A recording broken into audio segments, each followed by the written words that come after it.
Chief Brooks on the line, not on the line, but in the studio. Sorry. Good morning. I like your green. Happy St. Patrick's Day. I know. I forgot to wear it. I don't know about that orange, though, Jeff. You know what?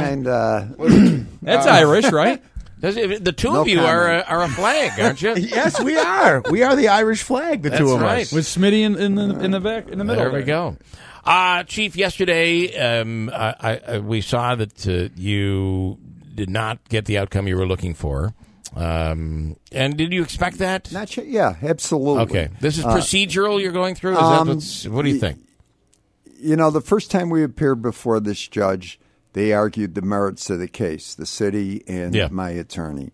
And he came back with a ruling, and basically his ruling said he dismissed my petition. He said, I cannot rule on this because there wasn't a legitimate application for this benefit, and there wasn't a denial from the city. Mm-hmm. Okay, and the city was perplexed by this too. They didn't argue this point. This was just something the judge determined. And yesterday we went back, and my attorney argued the point that we did have an application. And, I mean, did I expect the judge to reverse his Right. You're basically asking no, the judge. No, it had nothing to do with the merits of the case. But one thing that I think is very, very important, and it's in the paper this morning, which I was a little bit surprised, but they had the judge saying this on the news last night,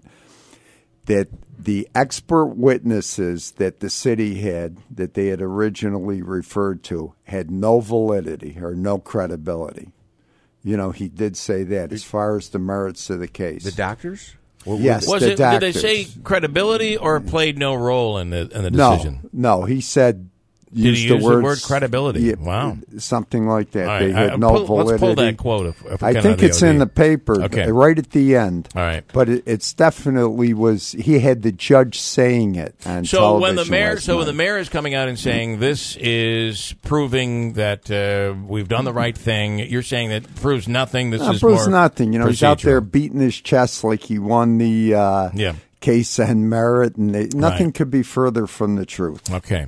What is the next step for you? Next I know you're not going to stop. No, next step is I have to fill out an application. Okay. You know, or my attorney, well, actually, he said he would probably do it yesterday afternoon. Okay, so they're going to do it right away. And then it'll move forward. All right.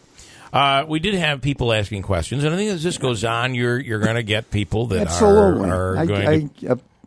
I have no problem answering questions. And I think we've already answered these, but there was a gentleman by the name of Frank who seems his dad was a firefighter. Yeah. How long were you down there? How do you know this is what this caused the cancer? And don't you feel there are other things that other fires you fought in this city that could very well have contributed? Oh, you can get the worst kinds of cancer from going to something like a dumpster fire, right? And not know the byproducts of combustion of materials in that dumpster can be carcinogens. And that's new science. That's new science that has really come out in the last couple of years, specifically when speaking about 9/11.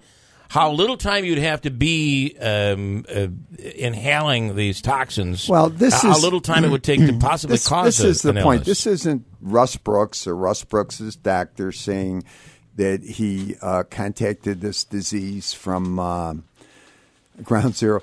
This is the World Trade Center Health Organization. Right. This monster network of doctors and scientists that has data that no one else has. No one else has. Right. Okay? And they have panels that you go through. And not that I went and interviewed or tried it. I just filled out the paperwork. And they said, yes, this is a qualifying disease that you have. It was determined after a number of years after 9/11 when the numbers started coming in. Yeah. Where you were. And I want to say this as far as the time. Armin Festine goes around saying, well, Russ was there 7 hours. How long was Armin Festine there? You know, that's a lie. We went down on the 11th, and I'm not saying we were heroic or anything. And we came back on the 12th. They determined they needed cadaver dogs and other things that we didn't have with us. We went down with infrared cameras. And I remember the cameras on we had them displayed in the studio. That's what made by a local company. Yeah, infrared over in East Utica. That was one of the main reasons they called us. But this is what people don't understand unless you're in this business. And I want to say, but I was an expert. My specialist in the fire department was handling chemical releases and dealing with hazardous materials. I mean, different people have, some are EMS, some are trained. Right. But the first day, this plume was so thick, it was like snowing. Seeing it was like a cloud. You were covered. Yeah. And I was getting air monitoring reports that were telling, I was worried about the guys. Sure. That were telling me all was well, don't worry about it. And if you were there on those 2 days, you had to be there 1 minute in that. Right. Now, 96 hours later, you had to be there 4 hours. And as it got further away, the time increased. Okay. So they have determined they've done this determination based on they have these scientists, the best scientists in the world. Here's my question on this, and is this much bigger than you? I would think that it is because absolutely. If you were to lose this, and I think I'm going to ask you a question because we're still trying to figure out exactly what it is that you're winning. At the end, you don't win much, but what could be lost, I think, is far greater. Are we going to basically, if you lose, that means the World Trade Center Health Organization has lost, and that their assessment is wrong for you, and if it's wrong for you, it's got to be wrong for other. This is part of the Zagrota Act that I actually worked a little bit with Congressman Hanna on. Yeah. He was a big proponent of this, along with Peter King.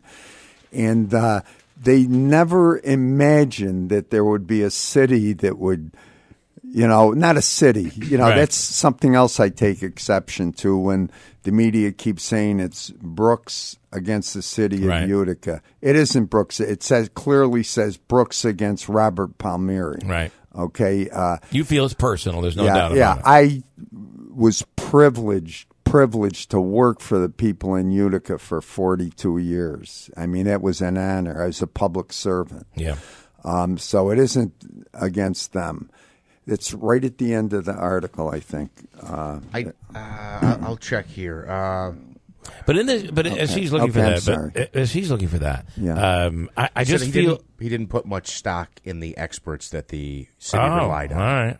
The judge said they didn't put much stock, which is what you said. Okay, I would say that the definition of that would be I did not find them to be credible, right, or valid. At the very least, well, they're not. It played no role. They doctor shopped. Even my doctor that I go to that treats me for this condition says, Russ, she supports that, but she goes, how could this guy go against the data and information that the World Trade Center Health Organization why I'm thinking that has. And keep this in mind. I just want to say this. World Trade Center Health Organization pays for all my medical bills associated with this condition. So you, this goes back to Manasseh's question.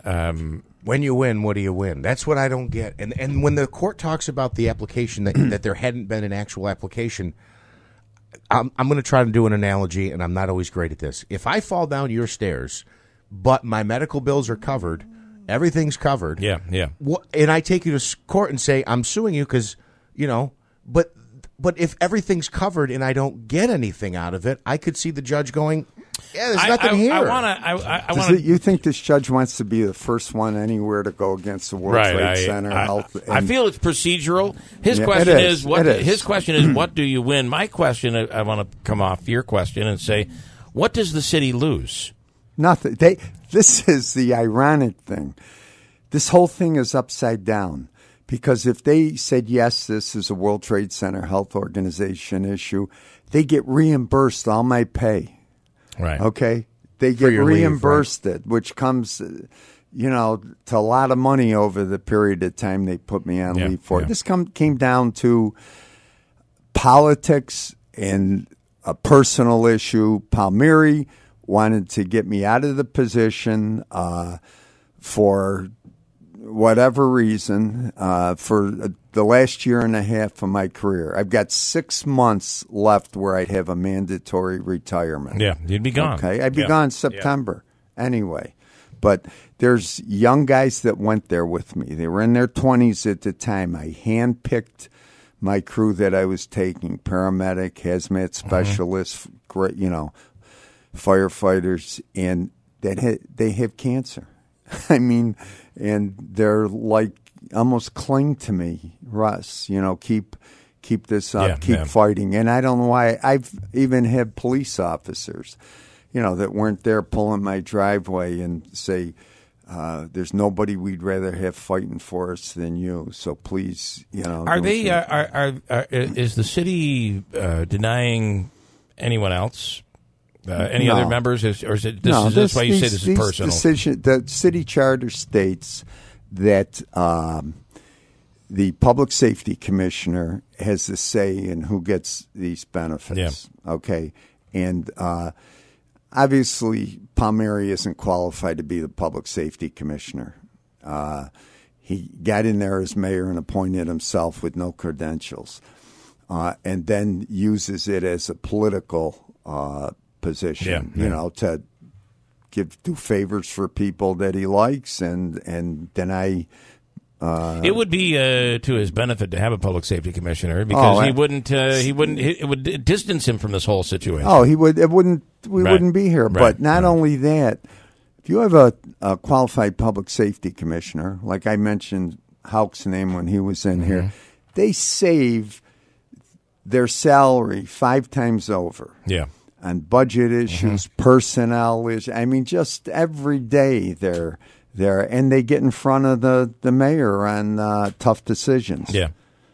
I will say we've thought that, speaking of the mayor, that before you know it, the mayor will be able to, looks like he's going to be able to run again for another term. Well, sure. That political issue, he bribed basically the council, enough council members to pass his ordinance to run a third term. Says it was a grassroots issue. Give me a break. Does anybody believe that? How do you feel? How did he bribe them? Do you feel? Well, who do you want to start with? Well, how do you doing favors for people that had businesses, tax, giving relatives jobs? Some of them, you merely have to take their phone calls, and they say they have something in their district. So basically, instead of bribing, we'd say it was political favors. I say bribing. You can say, but, political correctness is not my strong point. I know that. Well, I'm only saying that the political favor thing is something that's done. It's typical. He's saying there's a lot of ZD coming out of City Hall. I do want to say that I have been the sensitivity training 3 times on the city's request. Okay, and I'm doing a lot better than I used to. I might have seen you at that class. I might have seen you there, Chief. After the third one, you're finally starting to come around. I failed. Yeah. Listen, you tell it like it is. Still trying. I'm sure you are, and you tell it like it is. So I was going to say, Joe Marino probably will be an opponent, but he won't be if you are. And during our Christmas show, you led us to believe that. I haven't ruled anything out yet. Okay, I will tell you this: that people, at least once a week, groups take me to lunch and talk to me about this, and the support I get. I mean, I can't go to church. The priest is going, Russ, I'm praying for you. Not to get better. It's to, stay strong. But I do want to say one thing. And do you think if a guy like Joe Marino got elected mayor, that he would do this? And this is the thing. I can get this designation up to 2 years after I retire. Okay? And if an honest, legitimate mayor comes in with integrity, that's another way I can go. I can just put it in there. It's cost the city nothing. And it would be done. Why wouldn't it be done? And you feel that any other mayor coming in would... I feel anybody. And I know past mayors, you've had them in here, I think, like Tim Julian and Raffaello and even Lapola. Do you think they do something like this? Right. Chief, you've said that other firefighters who went with you contracted cancer. Yeah. Have they, without getting too specific on who it was, have they been approved by the World Trade Center Health Organization? Have they filed with the city and been approved? Most of, or the ones I'm talking about, although they're younger than me, have retired. Okay? They felt they had enough. And they have applied to the World Trade Center Organization, and I've written reports for them indicating what times they were there, what they did, So you're saying they never would have had to have gone to the city? Because they already retired. They would have never have had the opportunity to do this. Not to the city of Utica, but at some, they're going to want their retirement designated that it was, a department injury and stuff. And they will get it as long as it's not, not as long as it's not Palmieri. I just want to say, in light of everything, thank you for what you did. Thank you, the other firefighters and all of our first responders. You guys put yourselves in the line of I'm not claiming that we did anything extraordinary. I know you're not, but I'm just thanking you for... If you're old enough to go back to that day when that happened and what was going through people's minds, and